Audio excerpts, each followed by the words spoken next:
안녕하세요. 저는 짧은 결혼 생활을 정리하고 다시 솔로가 된 30살 여자입니다. 이혼을 생각하고 결혼하는 사람은 없듯이 저 역시도 그 남자와 결혼을 했을 때는 백년 해로를 꿈꿨습니다. 서로 머리가 하얗게 백발이 돼서도 손을 잡고 산책할 수 있는, 인생의 노년을 함께 지켜주고 바라봐줄 수 있는 그런 사람이라고 생각했죠. 남자친구는 저하고 3살 차이가 났고 연애 때 저에게 참 다정하고 친절한 사람이었습니다. 우리 부모님 말고 나를 이렇게 생각해주고 아껴주는 사람이 또 있을까 싶을 정도로 저한테 잘하고 헌신했던 사람이기도 하죠. 남자친구는 입버릇처럼 세상에서 제가 제일 중요한 사람이다 라는 소리도 잘했습니다. 그 말을 하는 남자친구의 모습이 너무 진실해 보였기에 저도 그 말을 믿었어요. 그런데 막상 혼인신고하고 결혼해서 같이 살아보니 너무나도 다르게 변해버리더라고요. 그래서 결국 검은 머리가 팥뿌리가 될 때까지 손을 놓지 말자던 약속이 무색하게도 그 남자와 저는 빠르게 끝이 나게 되었습니다. 저희는 신혼집 대출 문제 때문에 결혼보다 혼인신고를 먼저 했습니다. 혼인신고를 해서 신혼부부 저금리 대출을 먼저 받게 되었고 그걸로 작은 아파트 하나를 샀었거든요. 그러면서 저희는 결혼식도 전에 법적으론 부부가 되었죠. 집은 남편네 직장 근처였기에 남편이 먼저 들어가서 살고 있었습니다. 요즘은 혼인신고를 늦게 하는 추세인데 왜 일찍 해서 이혼료 꼬리표를 달았느냐 하시는 분들도 있던데 제가 이혼하게 될 줄 알았나요? 그저 대출하는 데 있어서 필요한 부분이라 혼인신고 먼저 한 거였죠. 물론 그땐 그 남자가 너무 좋았기도 했고 또 개인적으로 저도 30을 넘기기 전에 결혼을 하고 싶은 마음이 있었어요. 그래서 좀 조급한 것도 있었고 혼인신고 먼저 하는 게 크게 대수롭지 않았어요. 남편과 저는 사실 결혼 준비가 잘 되어 있는 상황은 아니었습니다. 둘 다 취업이 늦었고 또 중간에 퇴직하고 쉰 기간도 있었기에 모아둔 돈이 그렇게 많지는 않았죠. 게다가 나이도 저는 30 전이었고 남편은 30 초반이다 보니 이른 나이기도 했으니까요. 남편에게 부동산은 오늘 사야 가장 싸다라는 생각이 확고한 사람이었습니다. 그래서 집을 사야 된다고 생각했어요. 전세로 해도 되었지만 그때 한창 뉴스에 전세 사기에 대한 이슈가 떠들썩할 때였기도 했고 남편 아는 지인이 전세 사기로 1억가량의 돈을 못 돌려받기도 했거든요. 그래서 남편은 전세는 절대 하기 싫다고 했습니다. 게다가 월세는 다달이 나가는 돈을 버리는 거라고 생각해서 아까워했고요. 차라리 낡고 오래된 집이라도 사는 게 낫다라는 주의였죠. 운 좋으면 재건축도 되지 않겠느냐면서요. 그러면서 결국 대출을 받아서 지어진 지 25년 된 작고 오래된 아파트를 매입했습니다. 사실 저는 신혼을 시작하는 거니 잘 알아보고 그냥 전세로 하는 게 좋을 것 같다고 했어요. 게다가 그 아파트가 오래되고 입지도 별로인데다 제가 알기론 재건축 얘기도 전혀 없습니다. 그래서 굳이 살 필요 있을까 싶기도 했거든요. 실거주라고는 해도 나중에 팔 때도 생각해야 되는데 딱 봐도 너무 가치가 없어 보였고요. 무엇보다 저희가 모은 돈이 많지 않았기에 대출을 좀 많이 했어야 했는데 솔직히 이런 집 사면서 무리하게 대출을 많이 할 필요가 있을까 싶을 정도였습니다.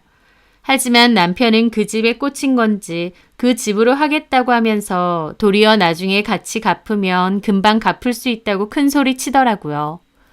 결국 남편의 설득에 저 역시도 그럼 그렇게 하자고 했습니다. 썩 내키지는 않았지만 남편의 뜻이 너무 확고했기에 저도 맞춰준 거였죠. 그때 당시 남편이 모은 돈이 4천만 원, 제가 3천만 원이 있었거든요.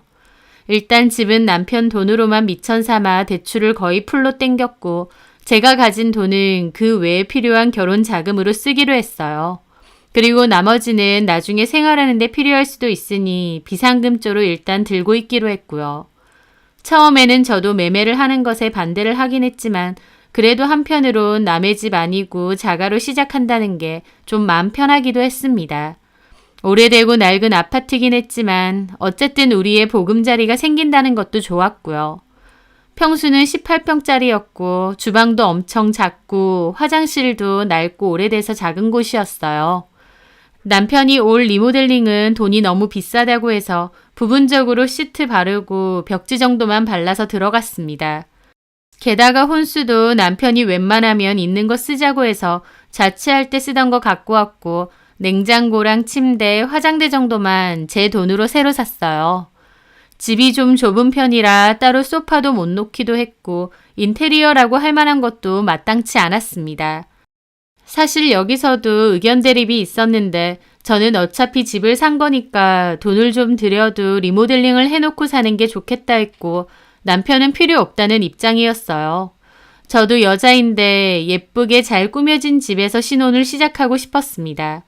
그래서 제가 갖고 있는 돈으로 좀 뜯어고치고 싶기도 했는데 남편이 우겨서 벽지하고 시트지만 하기로 합의를 한 거죠. 하지만 막상 그렇게 하고 보니 이전보다는 깔끔해지기도 했고 또 적당히 살다가 나중에 돈 모아서 이사 가야겠다는 생각도 있었기에 인테리어 하고 싶은 마음은 꾹 참았습니다. 지금 생각해보면 그때 헛돈 안 쓰고 참기를 참 잘한 것 같지만요. 그런데 나중에 보니 그 집은 남편과 어머님 이름으로 공동명의가 되어 있더라고요. 남편은 둘째치고 저랑 결혼하는 건데 어머님도 공동명의가 되어 있는 게 좀 황당하기도 했어요. 톡 까놓고 시댁에서는 결혼하는 데 있어서 돈 한 푼 안 보태주셨거든요. 그런데 명의는 어머님과 남편이 공동명의여서 좀 어이가 없었죠. 그걸 얘기를 할까 싶다가도 따지고 보면 그 집에 제 돈이 직접적으로 들어간 건 아니다 보니 그것도 그냥 그러려니 했습니다. 그럼 저희 부모님은 결혼할 때 뭘 좀 해주셨느냐 하면 저 결혼한다고 3냥짜리 골드바를 해주셨어요. 돈으로 치면 1,000만 원에 가까운 금액이었죠. 부모님은 돈으로 줄까 하시다가 금은 들고 있으면 나중에 훨씬 돈이 될 것 같아서 투자 개념으로 일부러 사신 거라며 결혼 선물로 주셨습니다. 사실 저희 부모님은 결혼할 때 저한테 도움을 좀 주시겠다고 했는데 그것도 남편이 거절했어요. 남편은 대출 받으면 되니까 우리 힘으로만 하자고 했거든요. 사실 시댁은 어머님 혼자 계시고 일도 따로 안 하시다 보니 도와주실 여력이 안 되십니다. 그렇다 보니 남편은 그냥 양가 다 받지 말자 이렇게 된 거였죠. 그래서 얘기한 대로 양가 부모님께 도움은 다 안 받았는데 저희 부모님은 그래도 딸 시집 보내는데 아무것도 안 해주긴 그렇다고 골드바를 선물로 주신 거였습니다. 그게 저는 참 감사했어요. 단순히 금을 선물 받아서 좋다기보다 딸 시집 가는데 조금이라도 도움이 됐으면 하는 부모님의 마음이 너무 잘 느껴졌거든요. 그래서 저는 소중히 잘 들고 있겠다고 나중에 필요할 때 요긴하게 잘 쓰겠다 말씀드렸죠. 그렇게 집으로 돌아왔고 남편은 3냥짜리 골드바는 실물로 처음 본다고 신기하다고 하더라고요. 그런데 그 뒤에 엄청 황당한 소리를 하는 겁니다. 이거 잘 들고 있다가 내년에 우리 엄마 생신 때 선물로 드리면 되겠다. 녹여서 엄마 목걸이랑 팔찌 해드리면 되겠어. 라고요. 저는 순간 제가 뭘 잘못 들은 줄 알았습니다. 저희 부모님이 저 결혼 선물로 주신 거고 잘 들고 있다가 나중에 요긴하게 쓰라고 하신 건데 뜬금없이 내년 어머님 생신 때 선물로 드리자뇨? 저는 황당해서 물었습니다. 이걸 어머님한테 왜 드려? 우리 부모님이 나 결혼 선물로 해주신 건데? 하지만 제 말에 남편은 더 황당한 표정으로 말하더라고요. 요긴할 때 쓰겠다며. 그러니까 엄마 생신 때 선물로 드리면 좋잖아. 어차피 선물은 해드려야 되는 거고. 내가 요긴할 때 팔아서 쓰겠다는 뜻은 우리가 살면서 형편상 돈 들어갈 문제가 생기거나 금값이 엄청 좋아져서 투자 개념으로 팔아도 될 때를 얘기한 거야. 엄마가 목걸이랑 팔찌로 갖고 계셔도 똑같지 뭐. 솔직히 골드바로 쓰임새도 없이 장롱에 있는 것보다 엄마한테 드리면 엄마가 차고 다니기 좋잖아. 아니, 어머님한테 뭔가 해드리는 건 좋은데 그걸 왜 이걸로 하겠다는 거야? 이건 부모님이 결혼 선물로 주신 거라니까? 와, 너는 말을 참 서운하게 한다. 결혼 선물이면 네 거기도 하지만 내 거기도 하잖아. 그리고 너 알잖아. 우리 엄마가 혼자서 이때까지 잘 키워주셨어. 며느리로서 감사한 마음으로 그 정도 선물 해드릴 수 있는 거 아니야? 너도 잘 생각해봐. 이걸로 멋지게 목걸이랑 팔찌 하나 해드리면 우리 엄마한테 점수 제대로 따는 거라니까? 저는 남편의 말을 들을수록 어이없기만 했습니다. 제가 왜 굳이 어머님한테 점수를 따야 되는지도 모르겠거니와 친정 부모님이 저한테 주신 걸 왜 자기 마음대로 팔아서 어머님한테 드린다는 건가요? 그렇게 어머님 챙겨드리고 싶으면 따로 돈 모아서 선물해드리면 되는 거죠. 그리고 제가 며느리로서 감사한 마음으로 드릴 수도 있지 않냐는데 그럼 본인은 우리 부모님한테 저 키워주셔서 감사하다고 뭘 해드릴 생각은 있는 건가요? 본인도 전혀 그런 생각 없으면서 저한테만 며느리로서의 효도를 강조하는 겁니다. 저는 어이없어서 대꾸를 안 하고 있었는데 남편은 제가 이해를 못하기라도 했다는 듯 자기 엄마가 자기 키워주는데 얼마나 고생을 했는지 구구절절 사연을 풀어놓는 겁니다. 사귀는 동안에도 두어 번 들었던 얘기예요. 그때 당시에는 어머님이 참 고생 많이 하셨구나, 대단하시다 싶기만 했는데 이제 와서 그 얘기를 또 하는 겁니다. 네, 효도하는 건 좋다 이거예요. 근데 왜 그걸 저희 부모님이 선물 주신 걸로 하겠다는 건가요? 남편 본인 돈으로 어머님한테 뭘 해드리는 건 제 할 바 아닙니다. 본인 부모님한테 효도하겠다는데 오히려 칭찬받을 일이죠. 하지만 이건 경우가 아닌 것 같았습니다. 저는 단칼에 거절했죠. 싫다고. 그럴 거면 그냥 골드바 우리 부모님에게 다시 돌려드리겠다고요. 그랬더니 남편은 그런 게 어딨느냐며 저한테 참 야속하답니다. 장모님 장인어른이야 또 이런 거 사실 여력이 되겠지만 우리 엄마는 고생만 하고 살아서 금부치는 아예 없다고요. 그런 엄마가 불쌍하지도 않느냐 하는 겁니다. 제가 왜 어머님을 불쌍하게 생각해야 되는지 모르겠더군요. 그럼 남편이 돈 모아서 어머님 금목걸이라도 하나 해드리지 여태까지는 뭐하다가 이제 와서 저한테 저러나 싶고요. 톡 까놓고 말해서 남편은 입으로는 우리 엄마 고생했다 어쩐다 잘하는데 제가 지켜본 바로는 딱히 행동으로 직접 효도하는 건 없었습니다. 어머님 댁이랑 회사가 그렇게 먼 것도 아닌데 같이 살면 불편하다고 굳이 자취하느라 나와 산 것도 그렇고 평소에는 거의 전화도 안 드린다고 했거든요. 입으로는 우리 엄마 호강시켜줘야 되는데 잘 그랬지만 사실상 안부 전화하는 법도 없고 심지어 어머님께 오는 전화도 어쩔 땐 귀찮다고 잘 안 받기도 했어요. 이제 와서 말인데 귀찮은 건 모르는 척하면서 입으로만 효도하는 게 딱 그 남자였던 겁니다. 어쨌든 저는 싫다고 거절했는데 그때부터 저를 세상 매정하고 욕심밖에 없는 사람 취급하더라고요. 결혼 전이라서 본격적으로 같이 살지는 않았지만 가 있는 날도 많았거든요. 그 집에서 저랑 많이 싸우게 되었습니다. 싸우면서도 어이없는 건 똑같았죠. 우리 부모님이 기분 좋게 결혼 선물 주신 건데 이걸로 남편과 언성 높여가며 싸울 줄은 몰랐으니까요. 남편은 다른 데도 아니고 엄마한테 드리는 건데 저보고 참 그렇다면서 다른 며느리들은 나서서 먼저 해드리자 할 거라고 하더라고요. 제가 오빠 돈으로 해드리라고 하면 이제 결혼할 건데 네 돈 내 돈이 어딨느냐고 따지고요. 남편이 너무 저를 몰아세우고 따지니까 나중에는 진짜 남편 말대로 내가 잘못 생각한 건가 싶을 정도인 거예요. 그래서 주변 사람들에게 물어보기로 했죠. 우리 부모님이 나 결혼한다고 골드바를 주셨는데 남편이 시어머님한테 생일 선물로 주자고 한다고요. 그랬더니 주변에서도 저희 남편 진짜 어이없다고 욕을 하는 거예요. 그렇게 안타까우면 진작에 본인이 해드리지 왜 처가댁에서 받은 걸로 생색내려고 하느냐고요. 솔직히 그 일로 저는 이대로 결혼식까지 해도 되나 싶은 고민까지 들었습니다. 어떻게 보면 정말 별거 아닐 수도 있고 사소한 말다툼일 수도 있는데요. 그냥 그 싸우는 과정 속에서 여태까지는 몰랐던 남편의 다른 부분을 많이 보게 되었거든요. 저를 치졸한 사람으로 몰아세우는 것도 그렇고 본인 의견이 맞다고 무작정 우기면서 저 비난하는 것도 그렇고 오히려 연애 때 많이 안 싸우고 지냈기에 잘 몰랐는데 막상 줄기차게 싸우다 보니 정 떨어지는 부분이 많았습니다. 하지만 결혼식만 안 올렸다 뿐이지 이미 혼인신고는 해서 법적으로 부부이기도 했고 또 신혼집도 다 마련을 해놨는데 이제 와서 헤어지는 것도 좀 아닌 것 같았어요. 그것도 이런 작은 문제로요. 저는 갈팡질팡했죠. 고작 이런 문제로 헤어진다고 싶으면서도 한편으론 제 본능이 이 결혼은 하지 말라고 필사적으로 외치는 느낌이기도 했습니다. 남편과는 그 일을 계기로 좀 틀어졌고 서로 빈정이 상해 냉전 상태로 지냈어요. 저도 신혼집에 가는 횟수가 확 줄어들었고요. 그러다가 어머님의 호출로 남편과 같이 시댁으로 가게 되었습니다.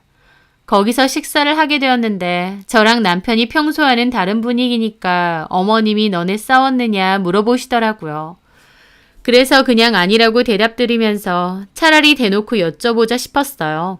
그래서 어머님께 실은요 어머님, 저희 부모님이 결혼한다고 결혼 선물로 골드바를 주셨거든요. 3냥짜리요. 저한테 잘 들고 있다가 나중에 살림에 보태 쓰거나 요긴하게 쓰라고 주신 건데 오빠는 그걸로 자꾸 어머님 환갑 선물로 드리자고 하네요. 어머님은 어떻게 생각하세요? 저는 솔직히 어머님께 그렇게 여쭤보면 결혼 선물로 너네한테 주신 걸 왜 날 주냐고 필요 없다고 거절하실 줄 알았습니다.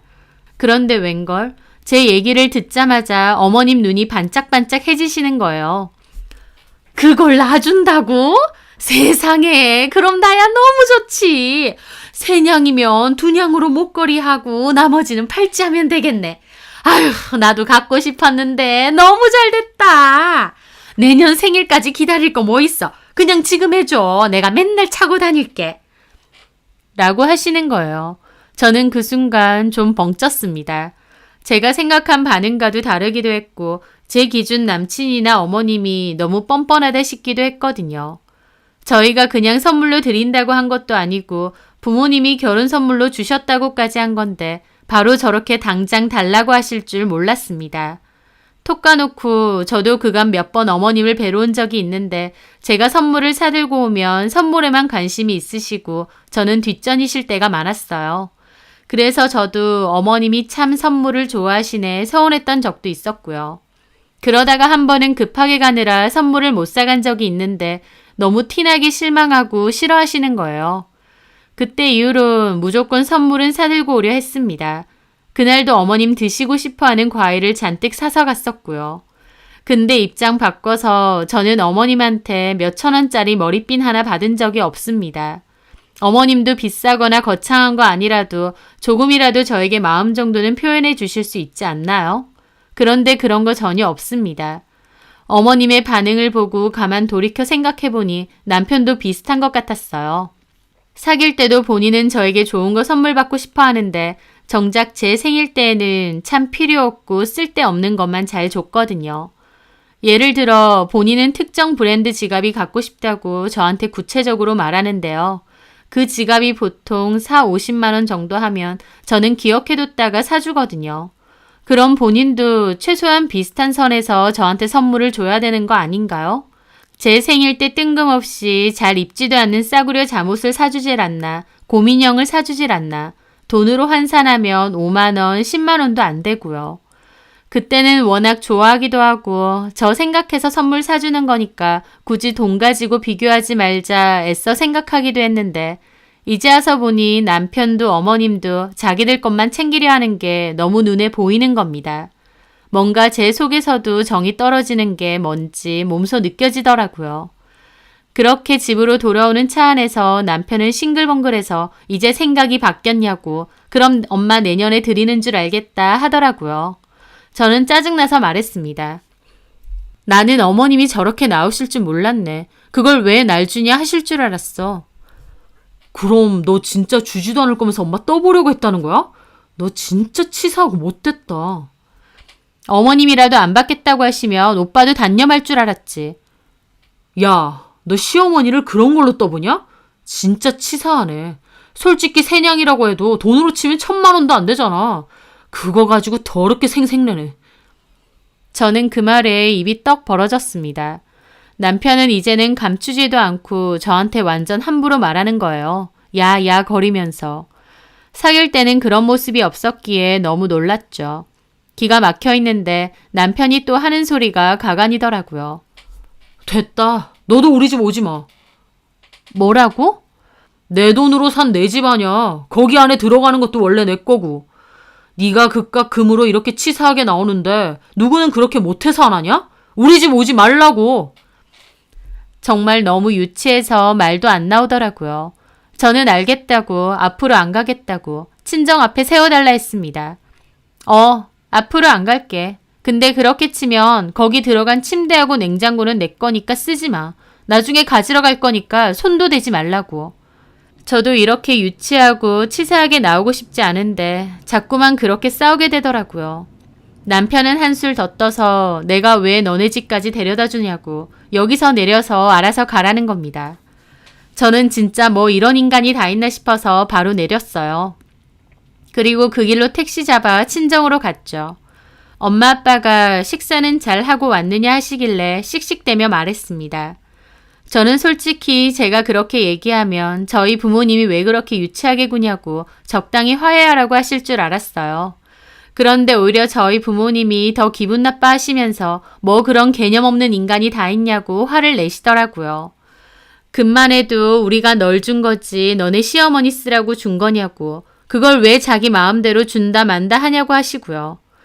게다가 와이프를 이 밤에 집 앞까지 데려다 주지도 않고 아무데나 내리라고 했다는 것에 특히 격분하셨죠. 아주 싹수가 노란 놈이라고 그냥 결혼식 올리기 전이니까 이대로 끝내라고 하셨어요. 저도 부모님과 같은 생각이었습니다. 발단은 골드바였지만 그걸로 남편의 진면목을 다 본 기분이었거든요. 저는 남편에게 전화해서 혼인신고 취소하자고 했습니다. 남편도 같은 생각이라고 큰소리 탕탕 치더라고요. 하지만 알아보니 결혼 사기 같은 중대한 사유가 아니면 취소는 어렵다고 했습니다. 그래서 결국 협의이혼으로 하기로 했죠. 둘 다 헤어지자고 이미 결론이 난 상황이었기에 협의이혼하는 건 쉬웠어요. 저는 신혼집에 있는 냉장고랑 침대 그리고 내 화장대는 챙겨간다고 했습니다. 그렇게 사람 불러서 챙기려 하는데 웬걸 서랍 안에 둔 골드바는 안 보이는 거예요. 남편한테 골드바 어쨌냐고 하니까 자기는 모른다고 우기는 겁니다. 그 정도 되니 이거 진짜 도둑놈인가 싶더라고요. 지랑 나랑 끝났는데 왜 제 걸 안 주고 모른 척 하는 건가요? 긴 말 필요 없고 입씨름도 필요 없었습니다. 도둑놈한테는 경찰이 답이죠. 저는 좋다고 그 자리에서 바로 112 신고한다 했습니다. 그리고 전화 걸어서 집에서 골드바 3냥짜리를 도난당했다 했죠. 처음에는 제가 전화하는 신용만 한 줄 알았나 본데 진짜 전화를 걸었다는 것을 알게 되고 그제야 남편은 펄쩍 뛰더라고요. 미쳤어? 진짜 경찰을 부르면 어떡해? 뭔 소리 하는 거야? 잃어버렸다며. 1,000만 원 가까이 하는 골드바를 잃어버렸는데 그럼 신고도 안 하겠니? 아, 정말 진짜 지독하네. 아, 있어봐. 하면서 갑자기 부랴부랴 작은 방으로 가더니 골드바를 들고 오는 겁니다. 여기 있었네. 자, 얼른 전화해서 신고한 거 취소해. 그거 보는데 얼마나 어이가 없던지 저는 진짜 한심하다는 표정으로 쳐다보고 있었죠. 아, 왜? 이걸 숨긴 거야? 이게 오빠 거야? 왜 숨겨? 숨긴 게 아니라 잠깐 옮겨둔 거야. 기억 안 난다며. 어쨌든 줬으니 이제 됐잖아. 와, 진짜 징글징글하다. 저는 골드바를 받고 바로 경찰에 전화해서 신고 취소를 했어요. 찾았다고. 정말 죄송하다는 사과와 함께요. 저는 그렇게 제 짐을 싹 챙겨서 나왔습니다. 정말 막판은 너무 구질구질하고 유치하고 치사해서 누구한테 말하기도 창피할 정도였어요. 저런 인간을 듬직하고 든든하다 믿고 혼인신고까지 했다니 그나마도 제대로 안 살고 끝을 낸 게 차라리 다행이다 싶더군요. 그렇게 저는 결혼식도 제대로 된 결혼 생활도 하기 전에 이혼을 해야 했습니다. 그게 한 번씩 생각하면 좀 기막히기도 하지만 차라리 잘 됐다 싶기도 해요. 뭐 좋은 거라고 직접 겪어보고 리턴하겠나요? 그 전에 발 뺀 게 다행일 수도 있죠. 그렇게 결혼이 파토나고 1년 정도 흘렀습니다. 저는 똑같은 생활하고 있는데 건너서 들어보니 전 남편이 그때 무리해서 산 아파트는 집값이 그새 또 떨어졌더군요. 재건축 운운했지만 그럴 기미도 전혀 없는 곳이기도 하고 주변 입지도 안 좋아서 더 떨어질 일만 남은 곳이었죠. 감도 없는데 고집만 세고 염치까지 없던 전 남편. 그렇게 우기더니 그 집 이사 못 가고 천년만년 살아야 될 것 같더라고요. 게다가 언제부터 그렇게 대단한 효자였다고 저희 부모님 선물로 효자 행세하려고 한 건지 지금 생각해도 참 웃깁니다. 본인 어머님이 그렇게 안타깝고 안쓰러우면 말만 효도하지 말고 돈 열심히 모아서 그토록 원하시던 금목걸이도 해드리고 금팔찌도 해드리면 되는 거 아닌가요? 결혼도 파토났으니 그렇게 꼭 해드렸길 바라고 또 공동 명의까지 해드렸으니 그 아파트에 모셔서 행복하게 잘 살길 바랍니다. 괜히 엄한 여자 고생시킬 생각 말고 말이죠. 제 사연 들어주셔서 감사합니다.